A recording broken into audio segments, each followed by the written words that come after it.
Tahukah Anda saat batuk atau bersin ke udara terbuka tanpa ditutup, kamu dapat menyebabkan kuman penyebab penyakit. Oleh karena itu, kamu perlu menerapkan etika batuk yang benar untuk mencegah penyebaran penyakit. Berikut cara batuk atau bersin yang baik dan benar. Tutup hidung dan mulut kamu dengan tisu pada saat batuk atau bersin. Segera buang sampah tisu yang telah dipakai ke dalam tempat sampah.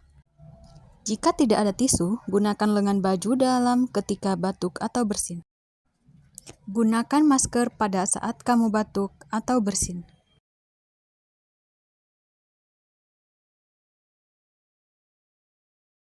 Cuci tangan Anda dengan sabun dan air mengalir atau menggunakan hand rub. Sekian etika batuk atau bersin. Salam sehat.